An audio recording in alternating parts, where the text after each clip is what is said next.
All right, so my goal this morning was to do 30 pieces of content, short form vertical video for TikTok and Amazon. And I thought by doing that, well, in terms of people have been saying that if you do that, 30 pieces of content per day, you'll blow up, you'll get more views and these kinds of things. So I wanted to share my experience real quick. So I wasn't able to get 30 pieces of content. I was able to do, this will be the 17th piece of content. So based on the views that I've got for the first 16, I want to share my figures with you.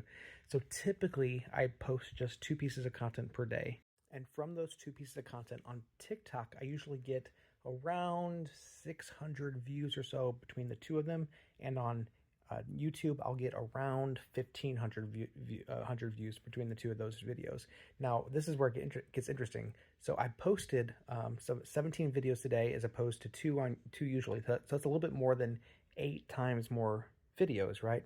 So on TikTok today, adding up the views from those first 16 videos, I got about 1,500 views. So about 3 to 4 times my usual, but that's 8 times more work, right? So that's interesting. So a little bit less per video, but of course I did get more views overall. On YouTube, interestingly, so once again, 8 times the number of videos, I ended up getting about 3,800 views as opposed to maybe 1,500 views on a normal day. So a little more than twice as many views, but for 8 times more videos.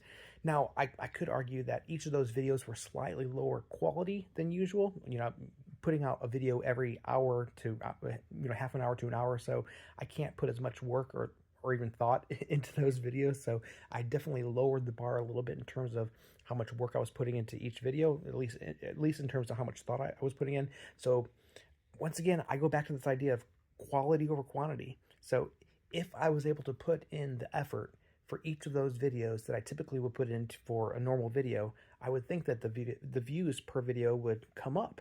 But because I was just trying to put out quantity, the views per video was lower. But of course, I was able to get more views overall because I put out more videos. So the question really comes down to, like Mr. Beast says, how much effort you put into each video is going to reflect how many views that video gets. And Mr. Beast will say, he could get 10 times more views with, just a little bit more effort. So that's really where your biggest bang for the buck goes, is put in the effort per video that it deserves, and then you'll see your channel grow. If I can do it, you can do it too.